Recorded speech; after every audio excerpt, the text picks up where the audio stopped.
എല്ലാവർക്കും നമസ്കാരം. ഞാൻ ഇന്നിവിടെ പറയാൻ പോകുന്നത് ക്ഷമ ശാന്തിയുടെ കവാടം എന്നതാണ്. ഇപ്പോഴത്തെ കാലത്ത് ചർച്ച ചെയ്യേണ്ട വളരെ പ്രധാനപ്പെട്ട ഒരു വിഷയം തന്നെയാണിത്. കാരണം നമുക്കറിയാം, ഇപ്പോഴത്തെ ലോകത്ത് ക്ഷമ എന്ന് പറയുന്നത് ആൾക്കാർക്ക് വളരെയധികം കുറവ് തന്നെയാണ്.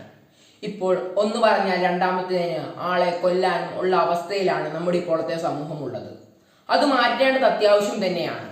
അപ്പോൾ പ്രശസ്ത എഴുത്തുകാരനായ തോമസൺ പറയുന്നുണ്ട്, മനുഷ്യന്റെ സ്വാഭാവികവും സൗഭാഗ്യവും ആയ അവസ്ഥയാണ് സമാധാനം എന്നത്.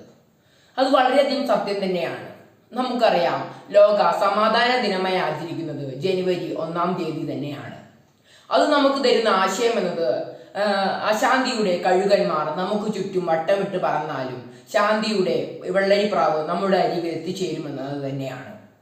അത് നമ്മൾ ചെറുപ്പത്തിൽ തന്നെ പഠിച്ചിട്ടുണ്ട്. ക്ഷമിക്കാനും ക്ഷമ ചെയ്താൽ നമുക്ക് എന്തൊക്കെ ഉപകാരം ലഭിക്കുമെന്നുമൊക്കെ നമ്മൾ ചെറുപ്പത്തിൽ തന്നെ പഠിച്ചിട്ടുണ്ട്.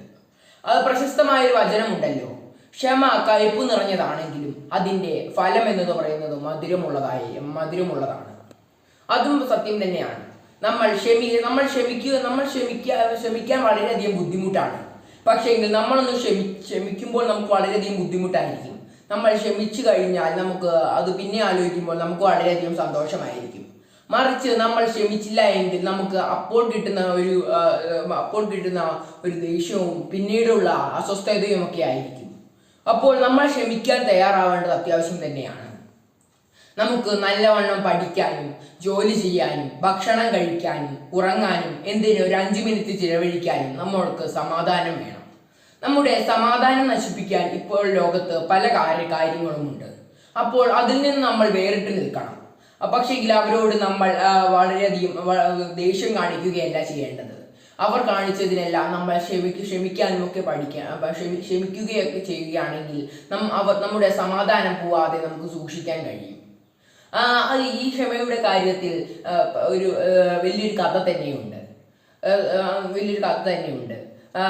അതിന്റെ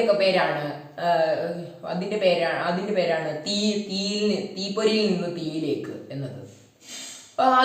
അതിന്റെ തുടക്കം ഇങ്ങനെയാണ്. രണ്ട്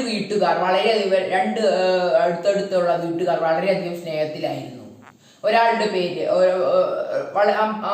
ഒരാളുടെ കോഴി മറ്റേയാളുടെ വീട്ടിൽ പോയി മുട്ടയിടുകയാണ്. ആ മുട്ട മറ്റേയാളുടെ സ്ത്രീ എടുക്കുകയാണ്. അങ്ങനെ സ്ത്രീകൾ തമ്മിൽ പ്രശ്നം ഉണ്ടാവുകയാണ്. ഇത് പുരുഷന്മാരിലേക്കും മാറി. അങ്ങനെ പക്ഷെങ്കിൽ ആ കോഴിയുടെ ഉടമസ്ഥന്റെ അച്ഛൻ പറഞ്ഞു, ക്ഷമിക്കൂ എന്നത്. പക്ഷെങ്കിൽ അതൊന്നും കൂട്ടാക്കാതെ അവർ വീണ്ടും പ്രശ്നത്തിലേക്ക് പോവുകയാണ്. അങ്ങനെ വാക്കുതർക്കം അങ്ങനെ കയ്യേറ്റത്തിലേക്ക് പോയി. അങ്ങനെ ഈ പ്രശ്നം കോടതിയിൽ വരെ എത്തി. അങ്ങനെ ഒരാൾ ജയിച്ചു, മറ്റേയാൾ തോറ്റു. അങ്ങനെ തോറ്റയാൾ ജയിച്ചാളുടെ വീടിന് തീയിടുകയാണ്. അതിന്റെ ദേഷ്യത്തിൽ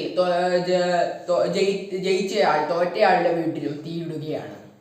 അങ്ങനെ പക്ഷെങ്കിൽ നാം ഒന്ന് ക്ഷമിക്കുകയാണെങ്കിൽ ഈ കഥ തന്നെ മാറുക തന്നെ ചെയ്യുമായിരുന്നു. പക്ഷെങ്കിൽ രണ്ടുപേരും ക്ഷമിച്ചില്ല.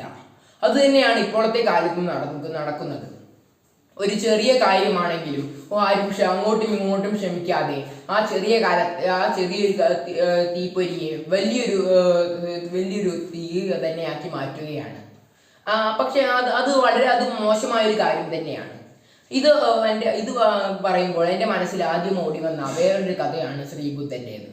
അദ്ദേഹത്തിന്റെ ശിഷ്യന്മാർ ഒരു ശിഷ്യൻ ഒരു ദിവസം ഒരു ചീത്തവാക്ക് ഉപയോഗിച്ചു. അത് ശ്രീബുദ്ധൻ കേൾക്കാനിടയായി. പക്ഷേങ്കിൽ അദ്ദേഹം അവിടെ ക്ഷമയോടെ ഇരിക്കുകയായിരുന്നു. പക്ഷേങ്കിൽ അദ്ദേഹത്തിന്റെ മറ്റു ശിഷ്യന്മാർ അദ്ദേഹത്തെ വഴക്കു പറയുകയും അദ്ദേഹത്തെ അതിൽ നിന്ന് പുറത്താക്കാൻ തയ്യാറാവുകയും ചെയ്തു. പക്ഷേങ്കിൽ കുറച്ചു കഴിഞ്ഞപ്പോൾ ശ്രീബുദ്ധൻ അവരോട് പറയുകയാണ്, അവരെ നോക്കി പുഞ്ചിരിക്കുകയാണ്, നിങ്ങൾ എന്തിനാണ് ഇങ്ങനെയൊക്കെ ചെയ്യുന്നത്? നിങ്ങളുടെ സമാധാനം തന്നെയാണ് നഷ്ടപ്പെടുക. അത് നിങ്ങൾ സ്വീകരിച്ചുകൊണ്ടാണ് നിങ്ങളുടെ സമാധാനം നഷ്ടമായത്. അത് നിങ്ങൾ സ്വീകരിക്കാതിരിക്കുകയാണെങ്കിൽ നിങ്ങളുടെ സമാധാനം നഷ്ടമാവില്ല എന്നത്. അത് വളരെയധികം സത്യം തന്നെയാണ്. ഇപ്പോൾ നമ്മുടെ സമാധാനം നഷ്ടപ്പെടുത്താൻ വേണ്ടി കുറെ പേർ നമുക്ക് പല പ്രവർത്തനങ്ങളും ചെയ്യുന്നുണ്ടാകും. പക്ഷേ നമ്മളത് സ്വീകരിക്കുകയാണെങ്കിൽ മാത്രമേ നമ്മുടെ സമാധാനം ഇല്ലാതാവുകയുള്ളൂ. മറിച്ച് നമ്മൾ സ്വീകരിക്കാതിരിക്കുകയാണെങ്കിൽ നമ്മുടെ സമാധാനം ഒരിക്കലും ഇല്ലാതായിരിക്കുകയില്ല. അപ്പോൾ നമ്മൾ അത് എപ്പോഴും ശ്രദ്ധിക്കേണ്ടത് അത്യാവശ്യം തന്നെയാണ്. അത് മാത്രമല്ല, നമുക്കറിയാം ജനുവരി 1-ാം തീയതി നമുക്ക് സമാധാന ദിനമായി ആചരിക്കുന്നത് കൊണ്ട് തന്നെ നമ്മുടെ ലോകത്തിന് നമ്മുടെ സമാധാനവും ക്ഷമയും എന്താണെന്ന് പഠിപ്പിച്ചു കൊടുക്കുക തന്നെ ചെയ്യണം എന്ന് പറഞ്ഞുകൊണ്ട് ഞാൻ എൻ്റെ പ്രസംഗം നിർത്തുന്നു. നന്ദി.